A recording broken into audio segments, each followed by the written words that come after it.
And welcome in, everybody, to the Landry Football Podcast. I am Chris Landry here with you every Thursday, 9 a.m. Central Time. We're going to pick up on a number of things today. Pro Day conversation, what it really means, what to take out of it, a lot of things. But I want to start off by addressing a couple of things. So I ended yesterday's show, the Scout's Eye show, kind of quickly and abruptly. Didn't mean to do it, and we had some good questions in the chat room. A, I was heading to the LSU Pro Day, which is right down the street. But B, we've been having problems here at the Landry Football Lab with some internet issues, and spare me the technical details, but there's apparently like two lines coming in, and one line was testing really, really good, and the other one was really bad. So anyway, excuse me, that came out yesterday morning before I started the show. And I asked him, I said, look, I need to do a show for these great watchers and followers. Or am I going to be on that? Yeah, we will be, but I'm going to have to take you off. And they kind of told me that it would be about an hour. He said, but I will let you know and give you a signal. And they've got a big window right outside my office area, and they're out front working on it. So as we're getting towards the end and I'm trying to answer some questions, they're giving me the signal that, we're taking you off. So I knew that it was probably 35, 40 minutes into the show. And so I said, I needed to cut this off. I didn't have time to go through the details with it and wanted to tell you, hey, look, we're good. We'll see you tomorrow. And I figured, well, I'll deal with that tomorrow. But the show was ending whether I wanted to or not. If I had planned and I had other things I wanted to get to, but never got to it. So that was the reason for it. Didn't have time to explain it. And I appreciate it. I went back and looked, and I didn't get to see. Somebody asked a question, and somebody that Steve, who helps me with my, social media stuff, pointed out something that was asked. And I don't know if it's the same person or not. I'm hoping that the person that was in the chat room yesterday is listening today and he maybe can get this, or if maybe it's the same person that was on social media. I answered it on Twitter.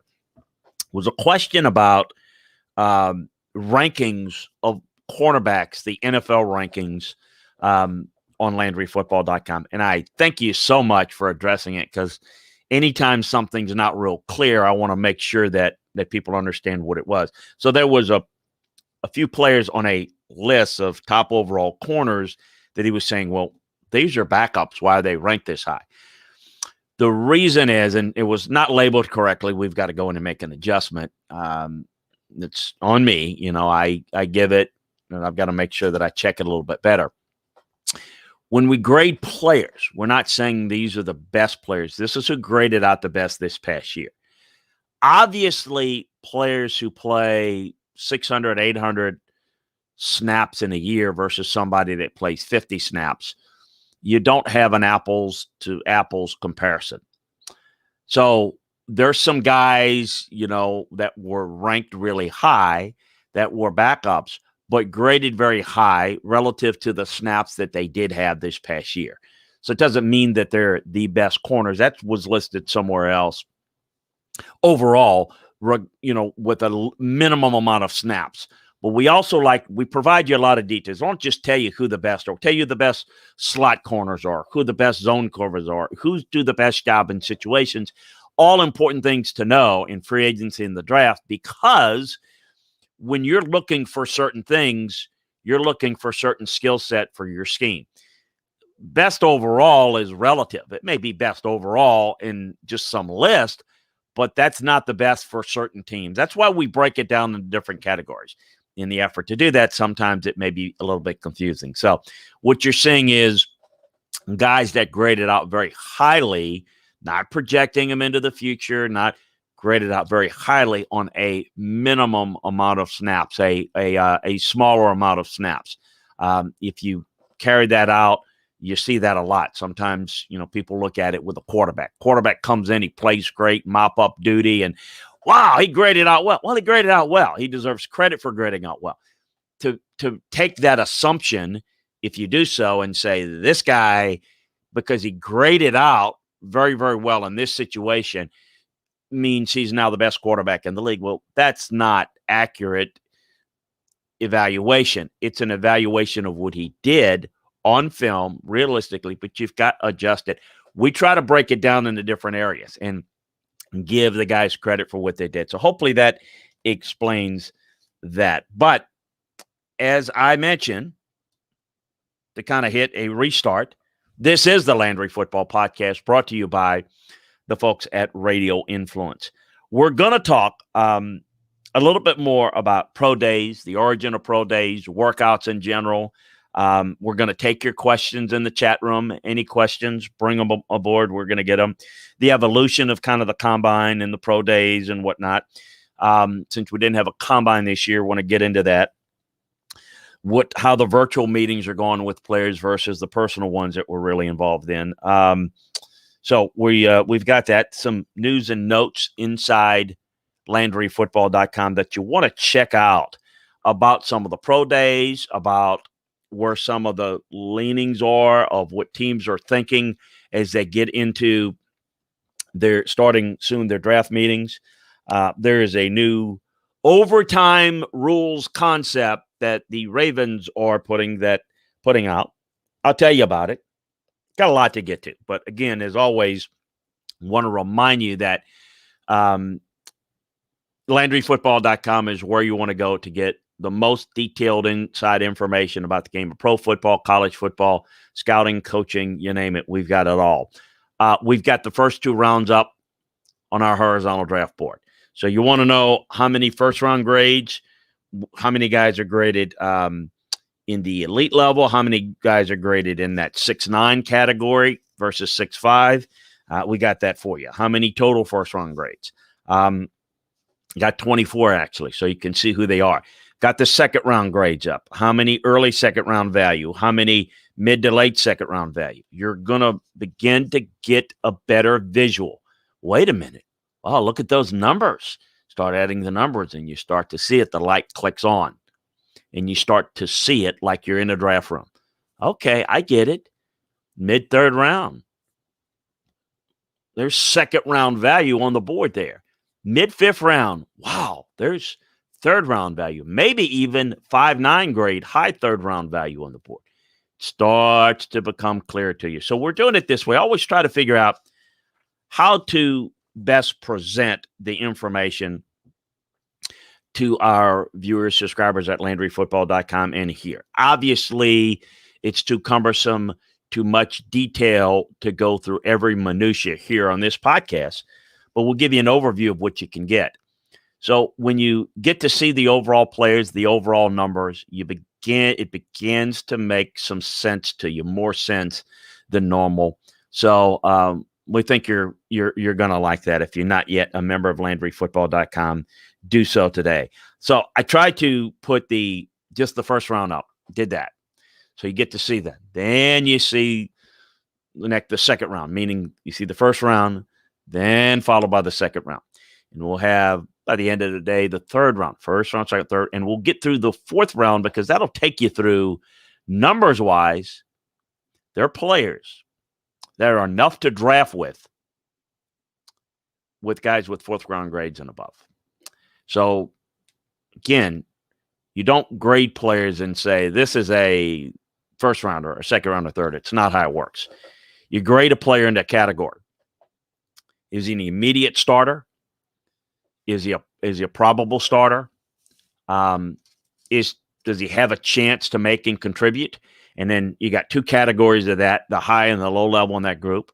Those things are really important to check out. Then you got, the potential backup contributor guys. So guys are graded into tiers, into grade. What does that mean? What does a 5'9" grade mean? Potential starter, contributor. Well, you know what that means. And then we go into details of how we come to that, and we have the criteria for each position. But understanding that's important.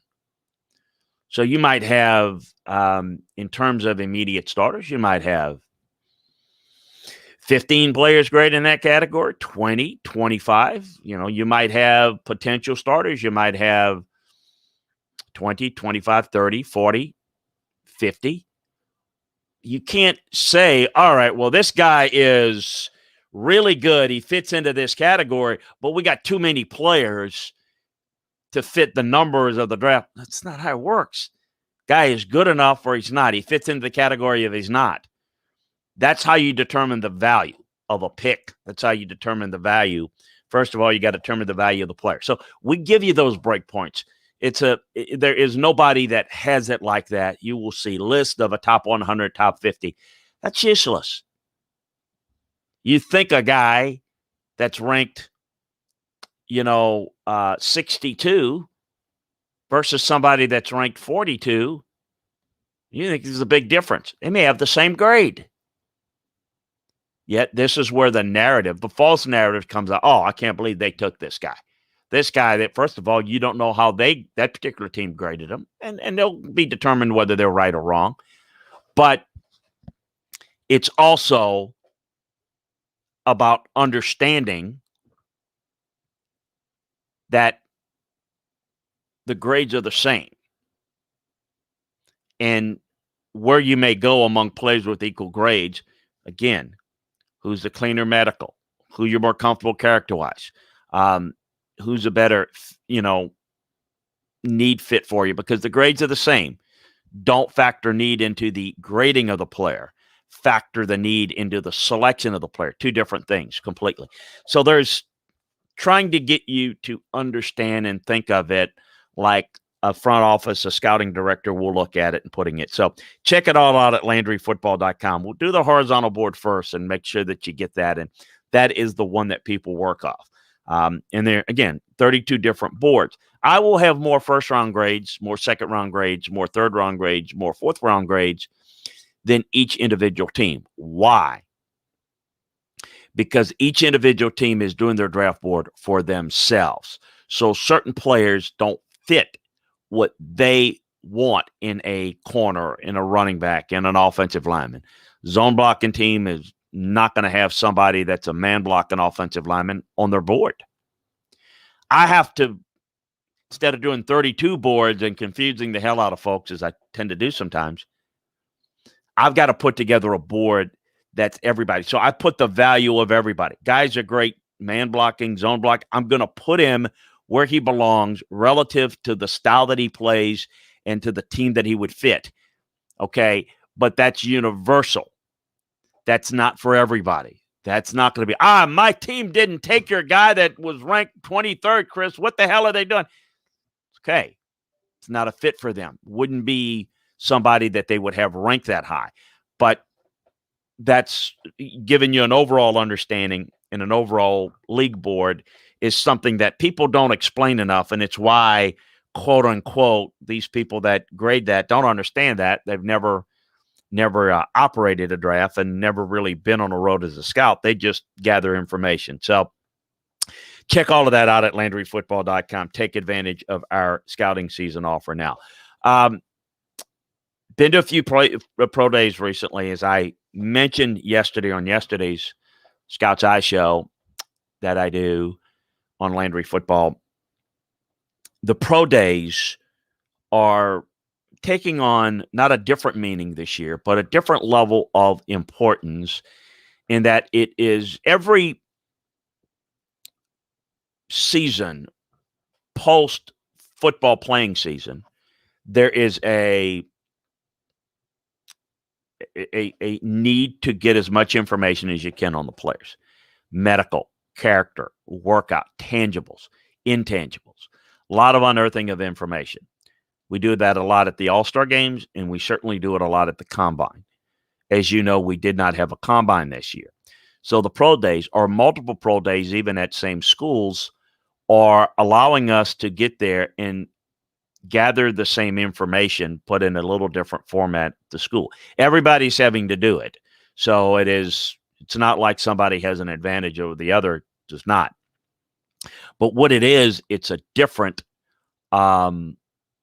It's a different look with how you go about taking the information, particularly the tangible workout information. There's no such thing as, well, this guy ran a 4.5. He ran a 4.5 where? On which surface? You've got to convert the times, and I don't think people quite get that a certain surface at certain places are faster than others, and you got to allow for that. We're talking about 4.5 seconds versus 4.6 seconds, and very often the difference is not just a tenth of a second faster, one player versus another. Very often the difference is just the surface. So a time without the surface and the conditions is meaningless. So when you hear this guy ran 4.35 at such and such a day, that is meaningless. Okay, it has to be converted.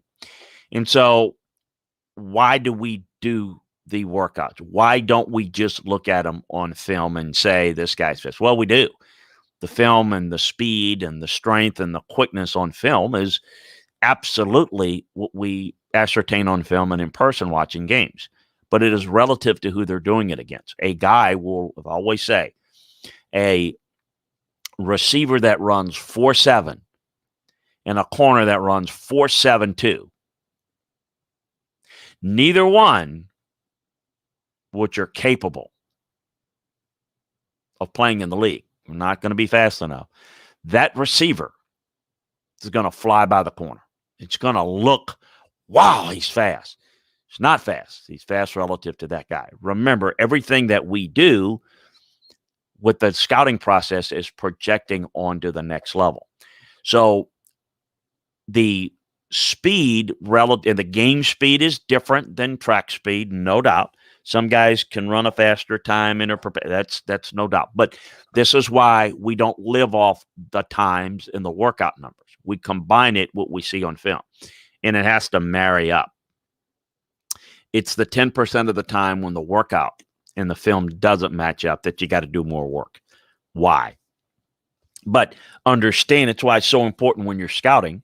It's why we do area scouting, and then we break it down by positions. People say, why don't you just go and scout by position? Well, it's not fiscally responsible to be just having multiple people go. You want to know this because you want to know your area. If you're evaluating a player, you want to know about the player that they're doing it against, even if they're not a draft prospect this year. You need to know this pass rusher is just dominating this tackle. Well, you better know who the hell that tackle is. He may not be a prospect, but you better know, because that's going to affect the overall look of the player, right? Oh, he's dominating. You're not looking at the result.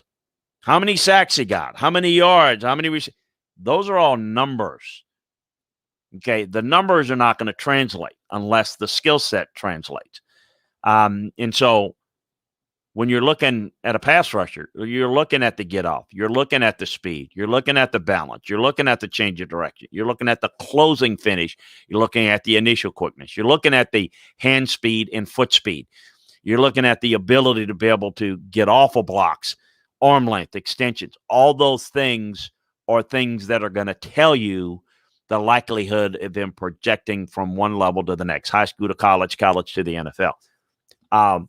Got 22 sacks in his senior year at a big-time program. That doesn't tell you that it's going to translate. It is a production indicator. If a guy has that many sacks, probably has got those things that I just mentioned, but probably is not definite, and you want to make sure. And some of those may come off weaker competition, may come off. So the whole, this guy should be ranked here because he's got these numbers is immaterial. He's got those numbers based upon certain skill sets or certain competition that makes his skill set look a little bit better. So the very thing that people say is the reason why they like this guy are the wrong things to be looked at, which is why most people just gather information to have talking points. I like this guy. My team should draft this guy. And I read this list and I heard this. And again, consider the source and always ask what are their credentials to evaluate. And if, quite frankly, you find one of them that really knows, let me know, because I don't really pay attention to them, and none of them really have any background and certainly are not involved in doing it. The pro days, because of the lack of the combine, is allowing us to get a lot of that information. The looking at certain metrics will tell us how a guy will translate. So a certain speed, a certain quickness, a certain strength, certain metrics will tell us how a guy is going to translate. And that tells us, comparatively speaking, to what guys have done in the past and how well it goes. But things evolve, right? Think about this. Safeties. What position, and when we talk about offensive linemen, receivers, and quarterback play, the position that has changed their profile the most is on the defensive side, and it starts with safeties. Think about it. If you're going to have more receivers and you're going to throw the football more and you're going to work out a spread, what does that tell you? Just even if you're a casual fan, you got to match up and cover those guys, right? Well, who are you going to cover? Well, what do you have? Well, we've got smaller, quicker, faster receivers. Well, you better have guys that can cover them. Who's most likely to be able to mirror those guys? Smaller, quicker, cover corners. We're going to get a big receiver, a big slot. We're going to get these tight end looking bodies that flexed out. Who's going to cover those guys? Well, not those small, quick cover. We better have guys that have some size. The safeties used to be strong and free. We used to discuss that. They're interchangeable now. If you have a safety that can't both tackle well in the box and cover, you're in trouble. Really important to understand. So the skill sets and the traits for safeties have changed. So the size factor is not as important, meaning the size is great, but if they're the 215, 220-pound safety that can't cover, he comes off the field in a lot of more situations. So it's nothing against that guy, but that guy's more built like a linebacker. Can he play linebacker? Do you work him out at linebacker? Is a projection, that affects where you would put him on your draft board. You have to have safeties that are more cover guys, more corner-looking type guys. Important things to understand in the involvement. Linebackers are affected. Used to be to have those big 216, 60-pound Lavon Kirkland type guys that can come on and whip the ass of a guard. And, those guys have to be a little bit more mobile as well. Why? You're covering, right? Get some zone coverage. They have to be able to get into their drops and cover underneath. It's a different game. So the skill sets of the position of the players on offense and defense have to adjust to the modern game. You have to have more years of data to study and say, you know what? These guys have to cover. How do you know they can cover? Well, you have to project them in some cases. But here's the things. We watch it on tape. But what if they don't play a lot of man coverage and you play more man coverage in your scheme? Or they play more man coverage, you play zone. You've got to make an adjustment. Well, how do you know? You look at tape, you watch games in person, you watch practices, you watch practice tape, but you also look at metrics. If a guy is not asked to drop and he's a linebacker, well, what do? I'm going to put him in drop drills. I'm going to test his ability to turn and run. There are drills we have. You don't read and hear about those times, but we can time that. Pedal and turn and sprint drills, we have numbers that we look to that. You got to allow for the fact that certain guys are new doing it and they're going to have to learn and grow and get better. But these are things that I mean, how would you know that Teddy Bruschi was going to be a really good linebacker? He never played linebacker in college. You had to do your homework. You had to put him through drills. You had to look at metrics. It's not, how a guy works out and what he runs or what he benches. That's not going to determine whether guys will make it or not. What it determines is the skill set that it's going to take and translate, and that will ultimately determine where you can use them, how you can use them, how you teach them, where you play them, so on and so forth. So to me, it was never an issue of, is Teddy Brucey a make-it player? It's just where. Okay, he's 262 pounds. He's going to struggle even as a move nose tackle because that's what he played in college. They moved him a little bit. Could play him at a 3 technique. Well, he wasn't as explosive as you would need as a pass rusher. So you had to figure out, can he play on his feet? Can he play in a 2-point stance? Well, you run drills, you do certain things. All-star games, you can get a feel for it. Well, in that case, you end up getting a bargain because if he had maybe been asked to do that, no criticism to what Dick and those guys did at Dick Tomey and the guys did at Arizona. It's just you play them how they can help you, but you have to often project. And so there's a lot of things you look at in terms of the guy's skill set. So the workouts are a really integral part from a tangible standpoint to see where their guy will translate. The other thing we've heard me talk about is the medicals are the most important part. What do we really know about them? What do we think is their longevity? It's important. If you've got 2 players graded equally, you think both of them are really good. You don't know the second contract capability health-wise, but because you don't know what's going to happen in a given play in a given game. But if one guy's got a larger medical history than the other, the chances that you might be able to have this player long range on a second contract and be a staple for your team, it could be a tiebreaker. This guy's a little bit cleaner, this guy's not. Now, again, that's based upon longevity, based upon this guy's healthier, this guy's more likely to have arthritic knees because the cartilage damage. You got to look and give a medical grade. But the guy that's maybe has the lower medical grade may end up playing longer because he may have the guy that has better medical grades may have a catastrophic injury into the future. You can't predict the future on stuff like that, but you can do the best you can at ascertaining the certain information that, this guy is a chronic injury, and it's not that he's not tough, but, if he's always in the training room, why is it? Is he not tough? Is he has a lot of issues? Is his body a little bit more worn than the others? All those things you study. Then you've got the personal character and the football character that you study and say, what's the guy's aptitude, ability to learn? You could figure that out from a Teddy Bruschi and other guys. This is a guy that can really learn. His aptitude to learn is very good. His willingness to learn, his passion for the game is really good. You do your homework, not just, hey, Teddy, you like football? Well, I haven't had a player say, "Oh, coach, I hate it. I just want the money." No one does that.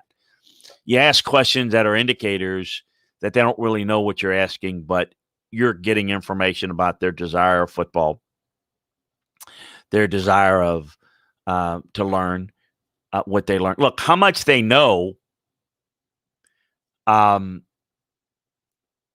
is not an indicator because you have to understand how they're coached. So if a player's not real knowledgeable about the game, why? Maybe he was only taught certain things, but maybe he was a guy that didn't do a lot of extra studying. You have to determine what it is because some guys don't know a lot but are very smart and become really good, intelligent players once they're put in an environment where they're taught different things. Other guys, they're indicators that he's not real advanced. Why is that? Why didn't he learn a little bit more? Here's the other thing. The bench press workout numbers in the weight room, they're really important. You know what it tells me? More than anything. Not how strong a guy is, but how much he likes the weight room. An offensive lineman, you can't look at for example, bench press numbers equally. You have to correspond it to their arm length. Somebody with 35.5-inch arms versus somebody with 28-inch arms, it's a apples to orange comparison on bench press numbers. Doesn't mean one is stronger than the other. It means you got to take that 225 up a longer way. Big difference. But when a guy doesn't have good weight room numbers, why? Is it not a good weight room program? Did they not demand of it? And if they don't demand it, why is a guy not? Does he do what he's told to do in a weight room and then gets the hell out of there as quick as he can because he hates it? Or does he love the weight room? Because the guy that loves the weight room, the guy that loves the film, the guy that can't get enough is going to get his body better. He's going to heal better. He's going to prevent injuries better. He's going to recover from injuries better. He's going to get stronger. He's going to learn more about the game. We call them the gym rat type guys. But that's what it is. When a guy has low weight room numbers, the red flag for me is this guy probably doesn't like the weight room. Now, I don't say probably does and move him down. I find out from various sources what this guy is. And that's important. Things like that you learn. You can find out some of that in pro days, but you can find that out on a school visit. All those things are really, really important to understand, and you get a lot. The virtual visits versus the in-person visits are different. Think about any meeting that you might have. Well, it depends on what the meeting is. If you're discussing ideas and you're in a business, and I'm going to appreciate all the questions in the chat room. I'm going to get to them here in a bit. Appreciate your patience. If you're trying to discuss ideas and you got people in your business, that's one thing. When you're trying to do an interview, think about doing an interview. You're trying to hire somebody, and this is what we're doing when we're interviewing players or coaches. Zoom meetings are better than not having a visual component. Not the same as being there. You have breakfast or lunch or dinner with someone, get to know them, a little bit more casual atmosphere. You can get a little bit more about what they're all about. You're on a Zoom call. It's like camera's on and we're talking and it's an interview and it's official and, we got to look this way and the hair's got to be right, except for you're me and you don't have the hair looking right. You do it and it's a little bit more unnatural, a little bit more not for show, but a little bit more guarded. The guard's up, the camera's on, and I got to say this, I got to say that, I got to look there. You can get information. You don't get all the information. I can tell you what I would do a lot is I would always go, and again, this is pre-COVID, and we'll get back to this, always would go to the coaches convention in January. College coaches convention. You don't see pro coaches. The reason why I went there, I might go to a school and I might visit a head coach in his office. He's busy. He's got people in and out, whatever. He might say something different. Go to a coaches convention. I'm not a drinker. I'm not against drinking. I just don't like any taste of alcohol. But you get into a coach and he gets a couple of beers in him, and he'll tell you in a relaxed environment and a hotel lobby thing, he'll tell you something about a player that he knows you're not repeating it. He knows why you want to know. The guard's up when they're talking to the media, right? Talking to scouts, you'll find out certain things. There were not huge red flags on Isaiah Wilson coming out of Georgia, but there were some issues there. Never came out in the media, and he never had any quote-unquote disciplinary problems at Georgia, but there was some warning signs on Isaiah Wilson. Now, did anybody expect it to be as bad as it was? For people who haven't followed the news, Isaiah Wilson, the first-round pick of the Titans, Georgia, they just released. They traded him not for a seventh-round pick, just for a few slots to move in the seventh round to Miami. Brian Flores knows the young man and said, I'm going to bring him here. Shows up in Miami. They've already released him. Wasn't there a week. And I don't mean to pick on Wilson, but There's a lot of situations. You can learn things that maybe you don't. So getting in those environments in person are valuable. Now, everybody's dealing with the same thing. So there's no competitive advantage, but there's a disadvantage or competitive disadvantage to getting it right, if you know what I mean. You don't have as much interpersonal relationships one-on-one that can help you get that information. So there's more of a chance of mistakes. Think about recruiting. You think there's going to be more mistakes of this coming class of 2022 evaluating? You don't get that. Well, I think we're going to get kids on campus for camps this summer. But when you couldn't get kids on campus for camps, you couldn't go to high school visits, you couldn't go in home, you think you're going to know as much about a kid then as opposed to one you can bring them on campus, you can go visit their home? Common sense. Who you think you're gonna know and evaluate better, and they evaluate you because in the recruiting process they got to decide where they want to go. So they're probably going to be more quote unquote mistakes made in the recruiting process.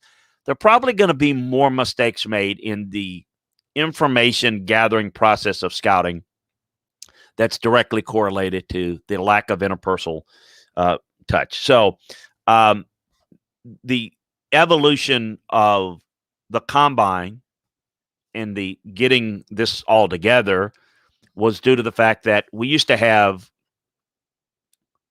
well, multiple kind of combines where you have 6 or 8 teams get together and do things. And then we said, let's get all 28, because at the time there's 28 teams in the league. And the only reason why it was done was for medical reasons, because I can remember it like yesterday. Nolan Cromwell came out of Kansas. And, Nolan was a really good defensive back for the Rams, but he was an option quarterback at Kansas. And God bless him, he had so many injuries. And he was literally going through the airport with these, ever seen these big x-rays and those big bags, and he'd carry them around and he'd get them through the baggage, or I guess you couldn't do it baggage carry on. It's a mess. And, you had players like that. He was the poster child for that, but everybody was like that. They pick and they go to this. You're going to take one player, and it's, people will scoff at, well, I'm missing school and all that. A lot of these guys did go to school. Well, traveling here or there.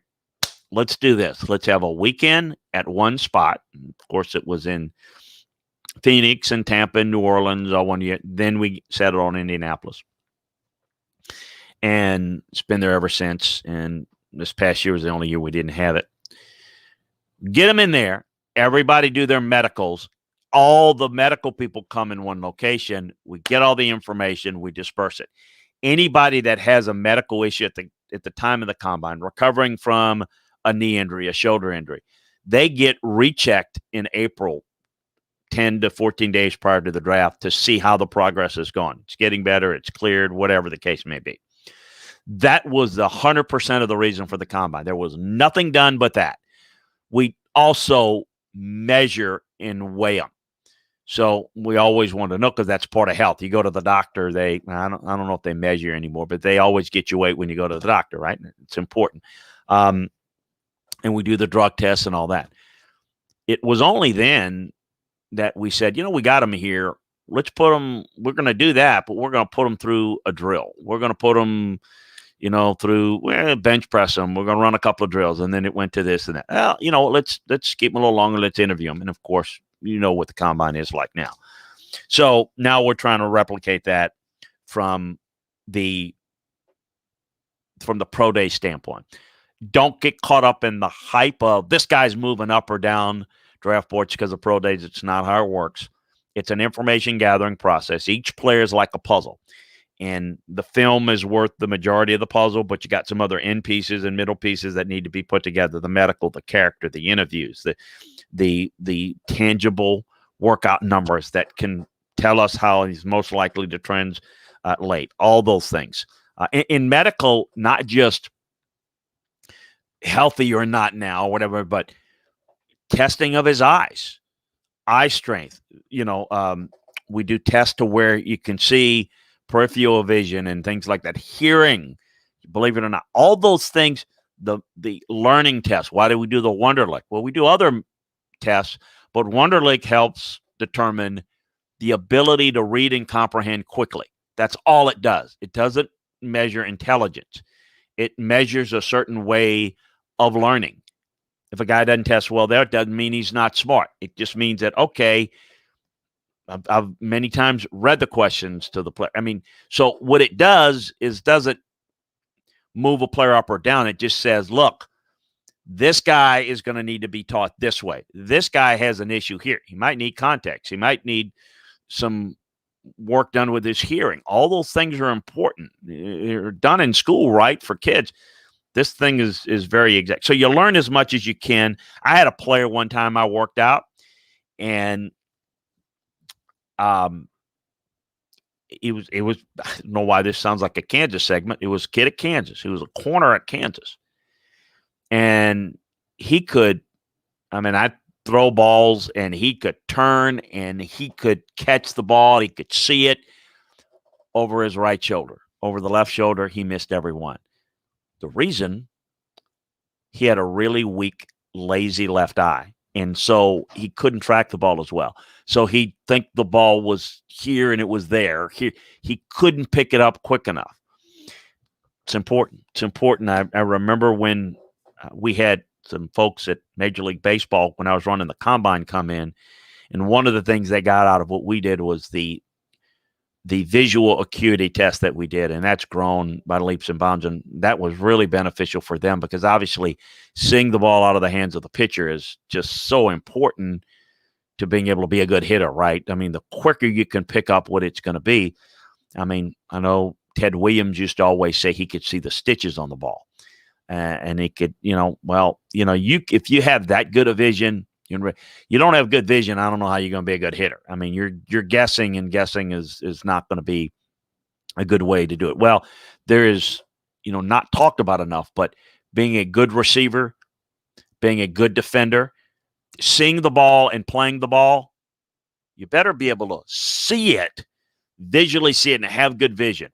And now with corrective surgery, now with LASIKs, with just contacts and lenses, there are things you can do to improve it.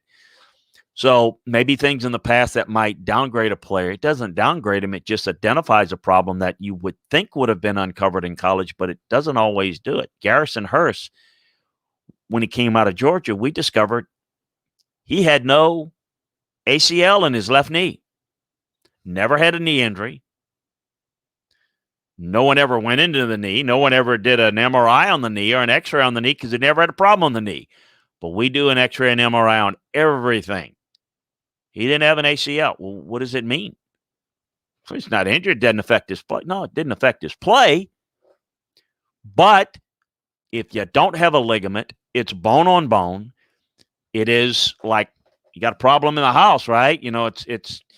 It's not an issue. It's not leaking, but you got a problem, or a problem in the car. It's coming, right? Well, we knew that longevity-wise, there was going to be a problem with them. So things like that are really important, or the key to be able to learn at the combine in these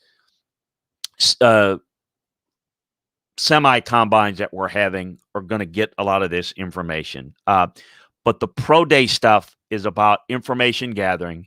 It's not about the hype. This guy ran 4.35. Now he's moved into the first round. No, that's these people that talk about first rounders and this and that and who's going to – it's just all whoever they talk to last, the latest information. So it's not this guy's moving up or down. You can't move up or down a board that hadn't been set yet, and nobody's board has been set yet, okay? Jacksonville may know who they're taking number one, but their entire draft board hasn't been set yet. So that whole – talk about moving up or down is so ill-stated because all it is, well, you got information a week ago as a reporter, and now you got different information, so you're going to report it differently. It's moving up because, of course, it could have been wrong. You're just guessing. You don't know, and you're limited to what people tell you and what they want you to know and not what you truly know. But the evaluation process, being involved in it, is an ongoing thing and doesn't get settled to the end. And I drafted Eddie George and Steve McNair. I didn't know at this stage of the draft. I I knew of them and I knew all the details. I hadn't decided that's what we're going to do till later. Going to make sure. Measure 9 times, then cut. It's my philosophy. So you want to make sure, and you want to take a look at all of that. So understand the pro days. They're very important, but like anything, they're made into hype machines. So much for that. We'll get into some more stuff. Let's get to some of your questions. Tony asks, wondering how good depth of good players is at the bottom of the first round, second round. Well, there's never depth in the bottom of the first round. There's only 24 first round grades, a lot of second round grades. You can find out the details, but I've got quite a few second round grades. Second round grades, as I said, will go into the third round, middle of the third round. You can find out who they are. In fact, I printed off my list at Landry Football, so you can check that out. So you look at the players that are graded from the second round on. The end of first round grades are 24. Now, 24 first round grades is more than any team will have because I got 24 for all teams. So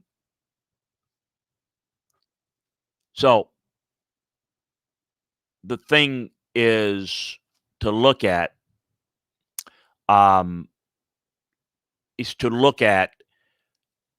certain players that I have on my first round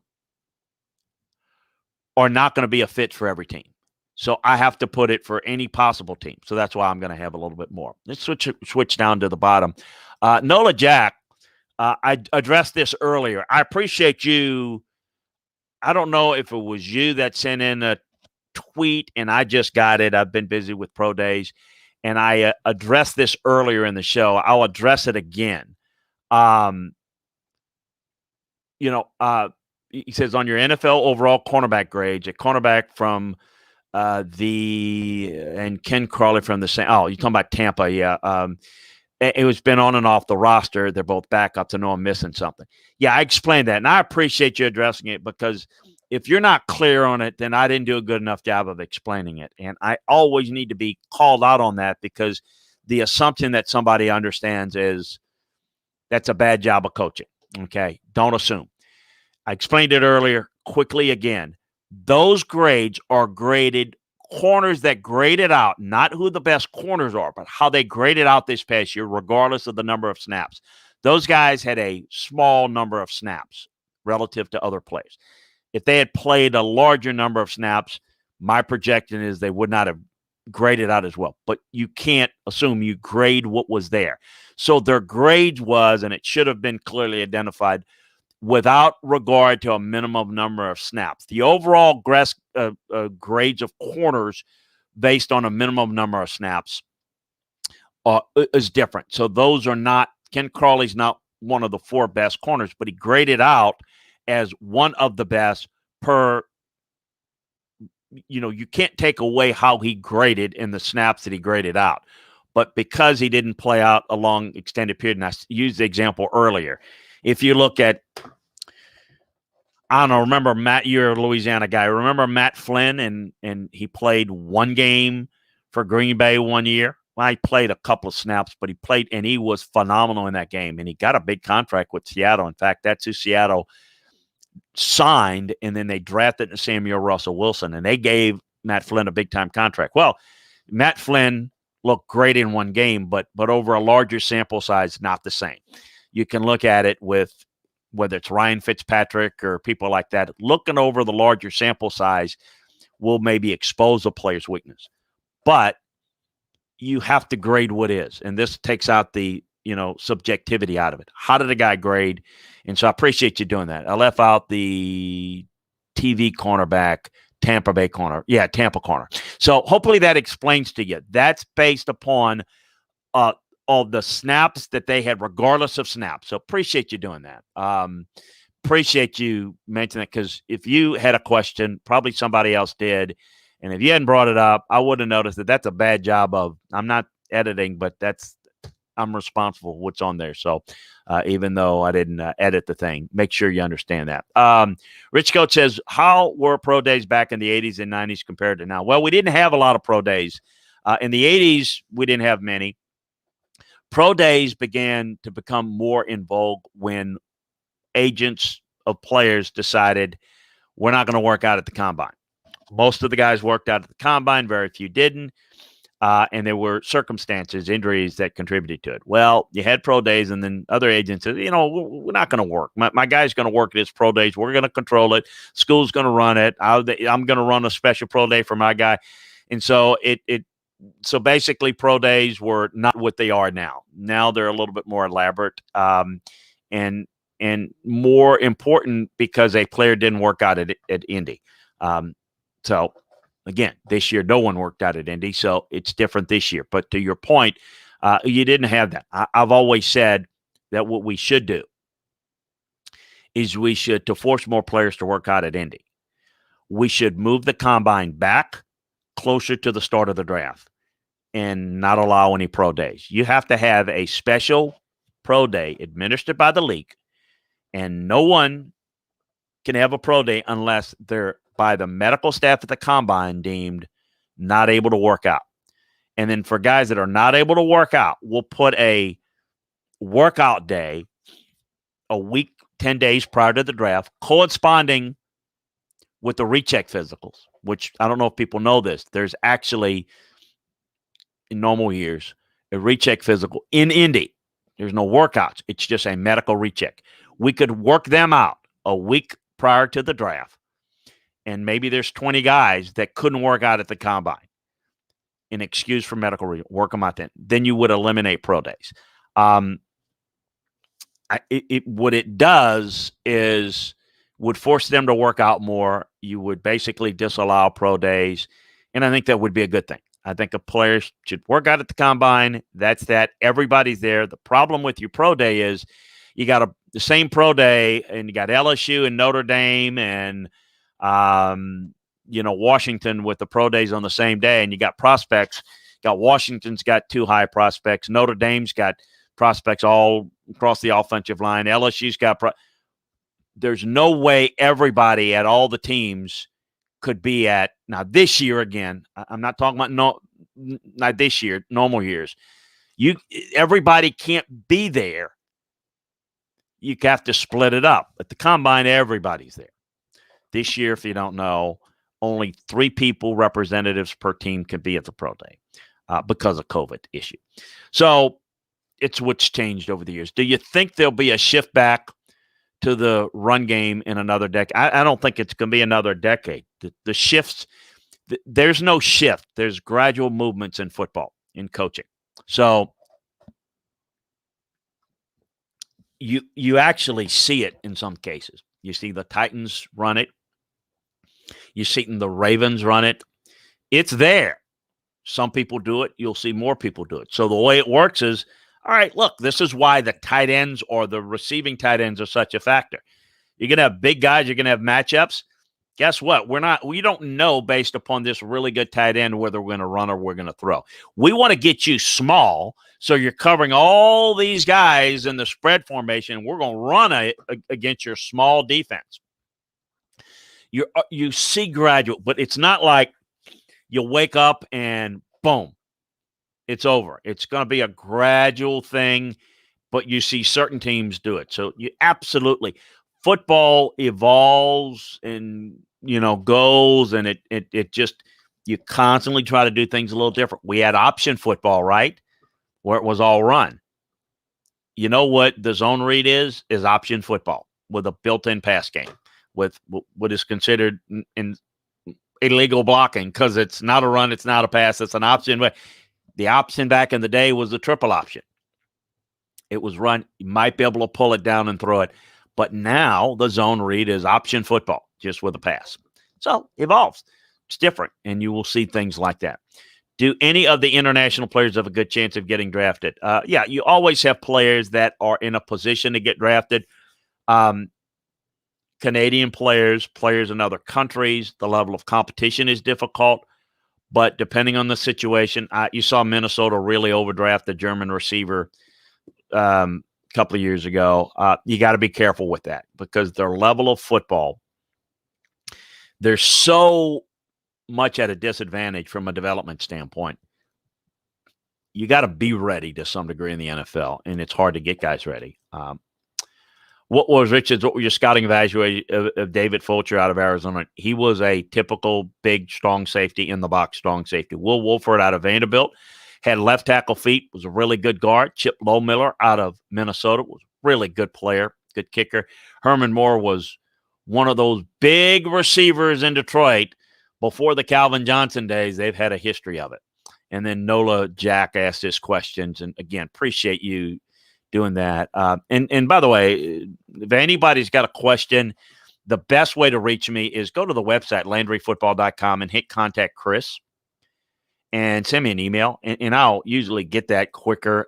So if you sent a tweet, I hope you're the guy that sent the tweet. I answered him today, but hopefully that answers that and clears that up for you. And Tony says, let's see, wondering about your opinion on Myles Garrett compared to Aaron Donald. Well, Myles Garrett was, I can remember folks saying how overrated, didn't play hard. People, again, if you don't have information, you don't have knowledge, you don't know. Myles Garrett played with a high ankle sprain at A&M the entire last year. So while it looked like he was taking plays off, he was playing hurt. And you see what a great player he is. Different players, though, Tony. Aaron Donald's been the best defensive player in the league, still is. He's a 3 technique. He's an upfield penetrator. Myles is a guy that's a defensive end. Different position, elite players, both blue-grade players in the league. So outstanding. But Aaron's just been more disruptive.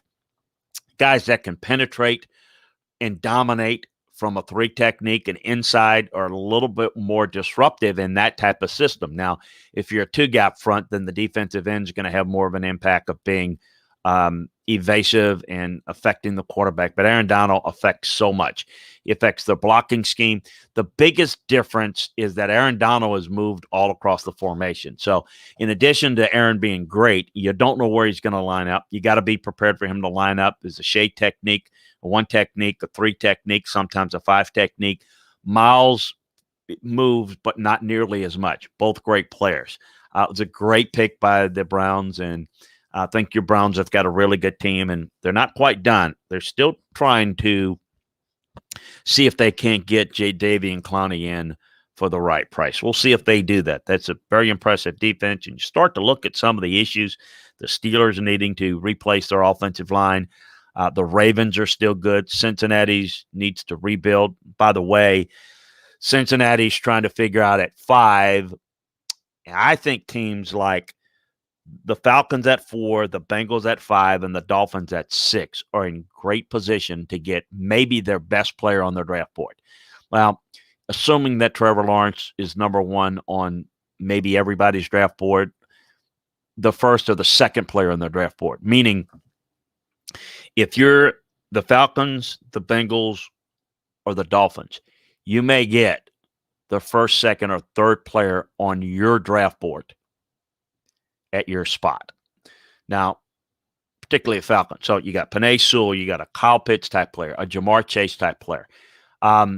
Those players are probably top 3 or 4 on those teams' draft boards.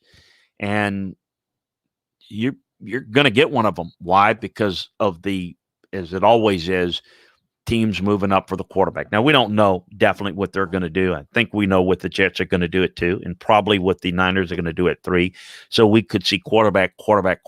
And that also makes for the possibility if you're Atlanta, you're Cincinnati, you're the Dolphins have already done it, but Atlanta, Cincinnati, look at them. They're going to get their phone ringing, and particularly not now. It would be done on draft day, the possibility of Carolina maybe moving up to see. So I think you may be interested to see. I've got 2 players with 7.0 grades. I've got 2 players with 6.9 grades on the draft board, and I've got 20 with 6.5 grades. So you can check that out over at LandryFootball.com. And then we've got all the 2nd-round grades as well. 3rd-round grades are going up as well later today. And 4th round, we'll have that by the weekend. So make sure that you check that out. And the Rich Coach says talks of Jimmy Garoppolo going to the Patriots, is that a rumor, real, despite the Patriots? No, there's really not. I don't think that the Patriots are interested in taking on Jimmy Garoppolo's contract, so I don't think there's anything to it. but stay tuned. I do think there is certainly down the road, I think you can get out from under Garoppolo. I know you can get out from Garoppolo's contract by year's end. So I still think there's a possibility at some point that Garoppolo might be traded. Don't see that. I do think that the Patriots are definitely looking to fortify their quarterback position with a younger guy, the right younger guy, maybe the right veteran to go along with Cam Newton. They believe that Cam, with a healthier year, better supporting cast, will be better, but I don't think they're sold on him long term. So I think they're trying to address that. So we shall see on that. Hey, had a couple of other things to get into. Nothing new on the Deshaun Watson. Look, 21 lawsuits. Don't know where to take it other than that. Remind me to get into it, maybe even tomorrow, but I don't like the Ravens offensive tackle concept. The offensive, the overtime concept. The Ravens have proposed for our next league meeting, which I say hell no. Not no, but hell no. Overtime, you win the toss, you pick a spot where you want to start. And the other team gets to decide whether they're on offense or defense. Okay, folks, it is we don't need to gimmick up the sport. I think we're doing it enough. When I have more time to go into overtime and go into that, I'm going to leave it there. No, I don't like the whole gimmick and let's start it and let's do this and give them more points for this. Folks, we had some players, was it Don McNabb couldn't figure out that the overtime rules as simple as it was, much less you couldn't figure out it was sudden death. I don't believe in gimmicks. So we've got a lot more information we're going to get to. We'll be with you tomorrow for some more podcast talk. But check us out next week for another edition of the Landry Football Podcast. Same time, same channel, all part of the Radio Influence family. Appreciate you joining us. Talk to you and see you over at LandryFootball.com. Join us there. Become a member today. We appreciate you. Take care. Have a great one.